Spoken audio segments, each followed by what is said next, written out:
Good afternoon. My name is Jay, joined by Max, Philip, Mike, and Dan. We are going to review Man of Steel. Half of us hate it, half of us like it, and this is going to be fun. We're pretty much split down the middle, which I'm fairly excited about because most of our reviews we've all been on the same page for everything. When? It, what's that? Since when? How come everyone's always like, oh, Max doesn't speak for the entire group all the time then? Not on our last review. That was just for a news story. I don't remember the news story though. But anyway, yeah. So we're gonna review Man of Steel. Man of Steel is about a Kryptonian man named Jor-El who sends his son Kal-El to Earth to save him from a dying planet. It's really the story of Jesus coming to Earth too, if you really think about it. The the plot is extremely similar, but anyway, yeah, he comes to Earth, finds out that he's of another world. He's trained, not trained, but raised by one man and destined to become another man. So, I mean, that's pretty much the story of Superman.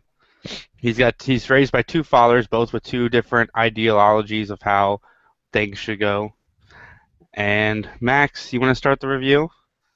Sure, why not? Now, as a lifelong and ever eternal Bat fan, I have to say that this movie was actually pretty good. Um, I liked it. I liked the more kind of realistic tone that they're taking. There are a few points in the movie where you're just like, okay, you kind of have to give it that it's a movie or it's a comic book movie, kind of explain it away. Um, like Superman, Jonathan Kent, he goes and he runs back into a tornado to save the dog, and and then he dies. And I thought that was like, well, maybe they could have had him die for something a little more meaningful that isn't a dog. But there's that. The fact that nobody really lives in Metropolis, or maybe no one lives there. It was downtown or whatever, but definitely nobody works there. So there's that. Or it could have been just the greatest evacuation ever planned and set into motion ever. Um, so there are a few things where you kind of have to be like, okay, well, it's just a movie. But overall, I really liked it. I liked the tone that they set. I like Henry Cavill as Superman. I really liked General Zod. I really liked the actor. What's his name? Michael Shannon. Yes, that guy. So I thought overall 6.5, 7 out of 10. It was pretty good. Mike? Yeah, first off, good stuff. I agree, the cast is really good for this movie, but as I'll point out, the problem isn't with the cast, it's with character. I like the visuals. I like the new theme they use for him. It's very, different from the pomp and all-American type of Superman theme we usually get. I appreciate they try to put their own unique spin on the Superman mythos and try to darken it up a little bit or give it more of a sci-fi type edge to it. I appreciate that Lois Lane, like from the get-go, is in on the whole Clark as Superman thing, because in movies, especially in the movies, granted, no matter how good the actor like Christopher Reeve, I never bought that anyone doesn't see through the disguise. There's reality bending, but even then, it's like she comes off as really stupid that these two men that she works within close proximity to all the time, and she can't tell that they're the same dude. So I'm glad that they kind of ditched that idea and that she's in on it from the beginning. It's more realistic in that sense, and in keeping with this new tone for the movie. I like the first 20 minutes on Krypton because they actually embrace kind of the fun and fantasy of it all. Bad. Product placement. Lots and lots of product placement that's really distracting. I get that Sears exists in the real world.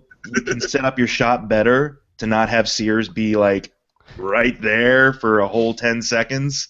I almost called Max and said, let's go to IHOP and do the cast there. We could, except that Superman flew into it and then flew out of it. Fat Pete Ross is your server.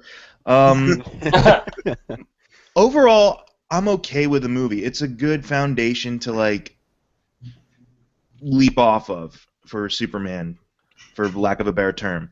What I take issue with is the fact it's just not very interesting to me. It has interesting ideas, but the characters are really kind of one-dimensional. I know, and that's what I was saying. The cast is great.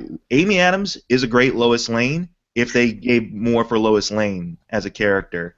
Henry Cavill as Superman, fine, but he's kind of just the same dude throughout. Like he doesn't really go on an emotional journey or a story arc for me to care about. Like the first time we see him, or one of our first instances of seeing him, he wrecks a dude's truck because dude was being an asshole to him. And so yeah, he becomes Superman later on. What does he do? He wrecks a dude's spy drone because dude was stepping on his toes. So it kind of hasn't changed much given his thing. Well, I mean, I think you can differentiate the spy drone from the truck. Now, what I'm wondering is, did he take the truck away, put all the trees into it, and then bring it back, or did he do it right there? Because it seems it would have made a lot of noise that people would have noticed. He did it because Superman. Yeah, but it's still, I mean, if he did it real fast, it would still be like crash, and then people would be like, "Oh, what was that?" And then you come outside and the truck's all logged up. Yeah, it's true, I guess. But I mean, my major issues are with the fact that I just don't invest in anyone. I don't invest in Superman. The only person I come close to investing in is Zod to a point, but that's because towards the end of the movie he actually explains his whole character arc. He's like, I have no people left now. My whole purpose is to serve my people. That's what I was created for. He basically explains to you why you should kind of feel bad for him. And that's the thing. The movie suffers from a lot of Nolan-like exposition stuff, where they more just explain what's going on in the plot than they do like have actual character moments. Like, yeah, Diane Lane's great as his mom. I wish Jonathan Kent, Kevin Costner was great as his dad. I wish Jonathan Kent had more than one speech throughout all his flashbacks of like, I don't know what kind of man you're going to be, but that man's going to change the world. Scene 2. I don't know what kind of man you're going to be, but that man's going to change the world. Scene 3. I don't know if you should have saved those kids or not, but whoever you're going to grow up to be is going to change the world. That's essentially any of his flashbacks aside from him getting sucked into a tornado result in him being like, I don't know, but you're going to change the world. Remember that. Well, thanks, Dad. Care to give me any more advice along the way? Like, maybe I should be a decent human being? Yeah, and brush your teeth. But, yeah, if you're going to go with the dark route, at least be investing for me and interesting. And that was, I think, the main thing for me. There's a little bit of character development at the end, and if what is rumored for the sequel is true, then Superman's true character development occurs when the movie ends, essentially. Dan? I don't hate this movie, but I don't particularly like it either.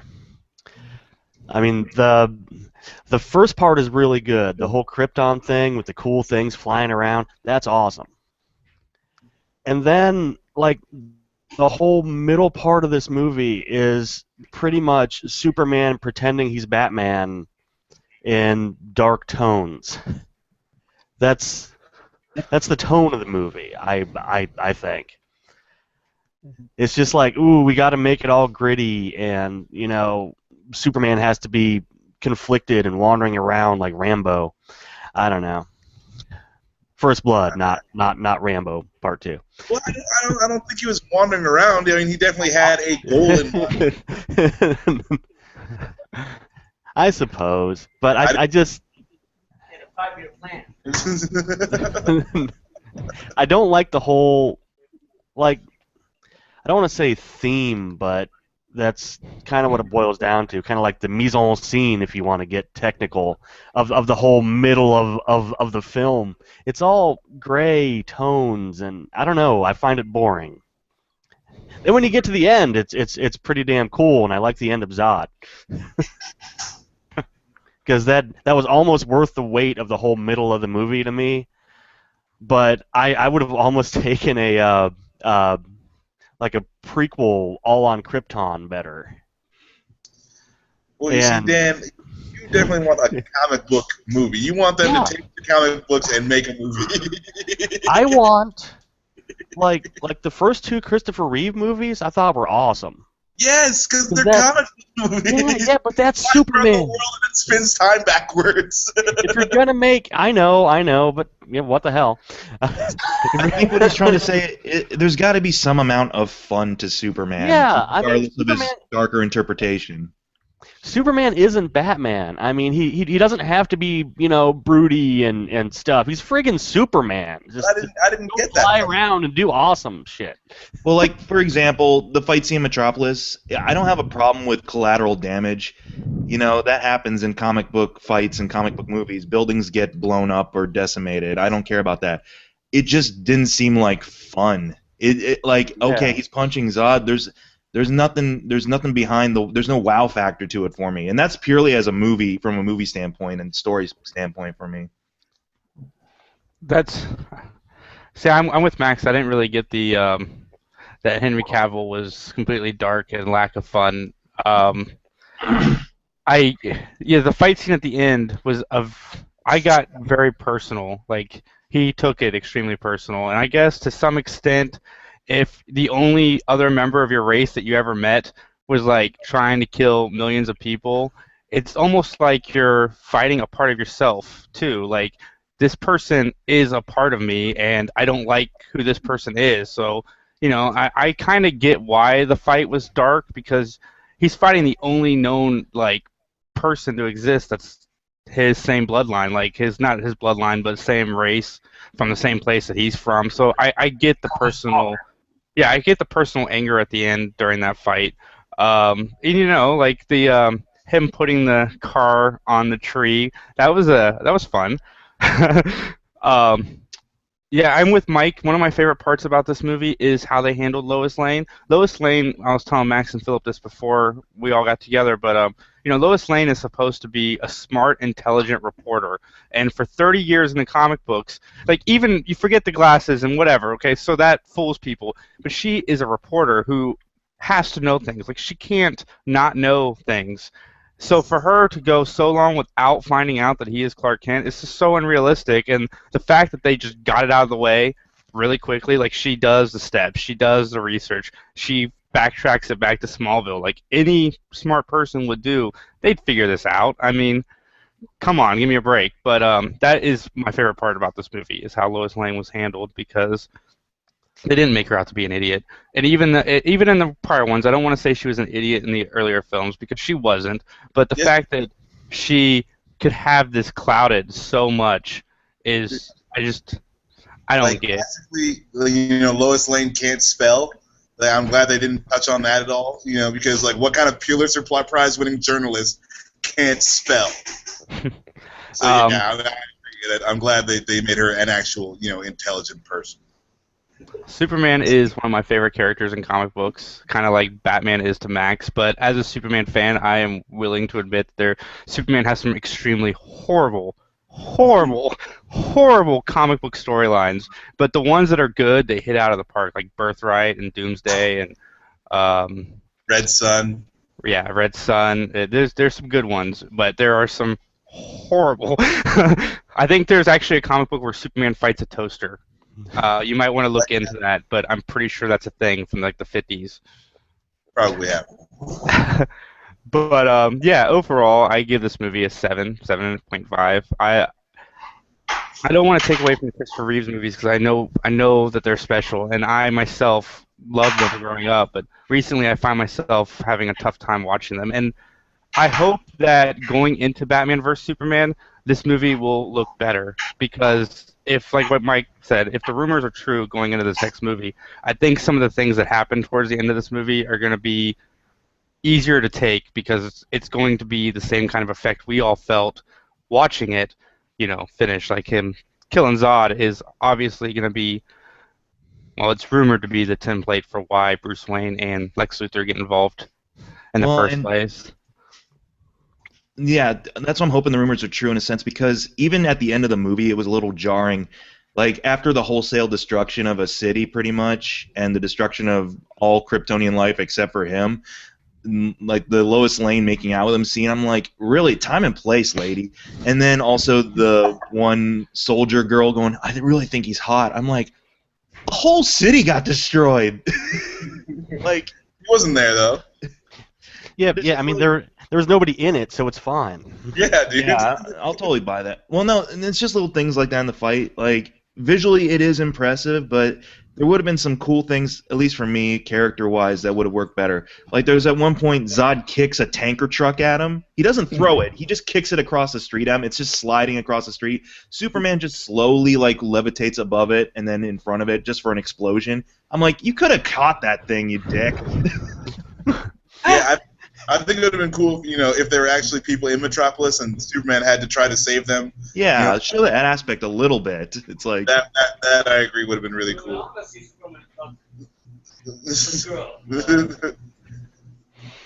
But Philip? Yeah. So I actually I enjoyed the movie overall. I'm not actually a big Superman guy. So I never really got into the old movies. And I'm not really a big comic book person either. So that's the piece that's where I'm kind of different than probably the rest of the group. But this is a movie I really enjoyed because in this one I felt like Superman was much more an interesting person to me. Because in the old movies, he was a Boy Scout. And I guess that is his character from the comic books. In this one, you see nothing but him, and this is what I considered the running theme. This is why I think him being an outcast is the running theme of the whole movie. If you watch constantly, Kent is constantly telling him, no, you can't do this, no, you can't do this. And you can see him slowly losing control until you see the point where he starts to just slowly snap. And I really think that's where I kind of understand what you're saying, Mike, about they don't show his character arc. They leave him almost too stoic to show it off, but you can see bits and pieces of it. Because when the kids are beating him up and he literally just squeezes the fence. Like he knows he could literally kill this kid right now with just a punch. But he's just like, nope, Father told me not to. Dad didn't tell him not to. Dad was like, I don't know, maybe you could, maybe you couldn't. Oh, that is true. It just depends what kind of man you want to be when you grow up. I'm like, why don't you tell me a little bit, Dad? Yeah, he is kind of a shitty father. But whatever you grow up as, it's going to be special. Whether that's supervillain or superhero. It's going to change the world regardless. I don't really much care, as long as you're special. I'll be dead from being stuck in a tornado. I don't Yeah, care. man. I love the dog more than everything on this planet, including you. And then one part that I actually thought was fun is at the very beginning of the movie, right after they leave Krypton, Clark, aka Superman, gets saved by a guy on the boat. If you remember that, the thing's about to fall and land on him, and guy just like pushes him over. He's like, "Oh, well, you were about to die," and I'm like, "That's awesome." But you Yeah, I don't thought that was realize funny. it because they don't give you that setup at that point, so you miss that funny piece. And then I really love the scene. So I like the way they made Superman seem so much cooler to me. Like at the one point when he's saving the people on the oil rig, and he's literally just like on fire as he rips open the door, and these guys are like, "What the hell's going? Whatever, we want to live. I'm not gonna ask questions." So those were what I really thought was interesting. As far as I think that I agree with Mike on the fact that they don't give you enough information on everybody, and I think it's because they had too many characters.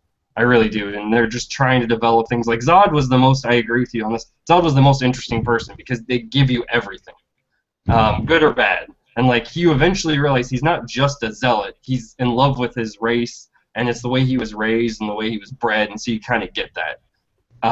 They don't express enough in Superman, but I think you see a little bit of his emotional explosion when he like snaps his neck, because you see that in Superman of like, wait a minute, I don't know if I really want to ever do this, but I have no choice right now, and then he just does it. And that's where I think I agree with you, Mike. I think in the next movie they'll explore that a lot more because Batman will be, I think Batman and Lex will both be attacking him, at least publicly, if not privately, especially for Batman. Which, can we address the idea of the DC shared universe? Because I wholeheartedly think they had no intention of kicking off a shared universe, but then they saw the polarizing view of it, but then they also saw the numbers that were coming in from the box office, and they're like, well, we might as well start trying to catch up to Marvel now, so let's do a Batman versus Superman. Like, I don't think they had this plan in place. I think they I think that actually their original plan was to share it with the Dark Knight universe, because if you look up in the sky and you see the satellites, it's the Wayne logo from the Dark Knight trilogy. You know, there's different things. So I think, Mike, you're right, that I think their plan was to maybe put this in that same universe. But as far as the rest, I don't think they did. I think you're right. I think this was just a random happenstance that I think it was a wait and see because they haven't had much luck. You know, they haven't, their past few movies haven't been, you know, the big blockbusters that they wanted. So they're just like, okay, well, we're gonna do it this way, and if people don't hate it too much, then maybe we'll do something else. But you know, we can't make too many future plans on this because it's probably gonna suck, and we're gonna have to revamp everything anyway. Yeah, I mean, any property that wasn't Batman or Superman related never did really well. Like, I think, honestly, Green Lantern, they wanted that to be kind of kickstart the shared universe because there were references to Amanda Waller and other things like that. That I'm just like, but then that didn't do well, so they scrapped that idea. And yeah, they reference Green Lantern at the end of the Man of Steel movie. The lady when he flies down and he says, "I'm not going to tell you where I hang up my cape." That lady is a character from the Green Lantern comic books. I don't know her name off the top of my head, but I was doing research into this before we started. And a fun trivia fact that I learned doing research for this is one of the languages Zod speaks when he's transmitting is Klingon. Nice. Anybody have anything to add to the review of Man of Steel? Okay, so it's Ferris Aeronautical. But no, I thought Superman's tone was, you know, like, yeah, his dad died saving the dogs, you know, so it was kind of broody. But I thought he had more of a, you know, like an optimistic view of the future. It's like, yeah, my dad died just to keep my secret, but you know, I'm carrying that and I'm moving forward with it, and I'm moving forward in my way. And so, like, I didn't feel he was too, you know, he wasn't the same as Batman. Like, yeah, it was a little darker, but I won't give him Batman level brooding because, you know, he wasn't there. And yeah, I mean, I don't know. I like the way it ended. I like what they can do for the future if they don't try to do too much, which is my main worry. But yeah, I thought it was a solid jumping off point. He just seemed overly broody for me for Superman. That's just it for me. Well, happy Superman. And tone was the word I was looking for, by the way. So thank you, Max. That's kind of been the overall problem with Superman, is that he's honestly a really simple character when you get down to it. I mean, he's the prototype for superhero, essentially. He was the first superhero, so his design and kind of character in the beginning is very simple, and they've tried to broaden it a little bit. And I guess the default for like broadening is to kind of darken up character motivations a lot. But you know, I mean, I don't particularly loathe the movie. It just has some major problems storytelling wise from my standpoint. But they can build off of it, definitely. Awesome. That is our review of Man of Steel. I enjoyed the fact that we had a conversation that was fun. The back and forth. Please comment, like, and share this video on YouTube. Check us out on Podomatic. Type in Geek News. On iTunes, type in Geek News. We got a bunch of stuff coming up. Our website is actively in development right now, so check back in a few weeks. Hopefully, we'll be able to post that. Ninja. 3geeks.ninja. That's right. Good night.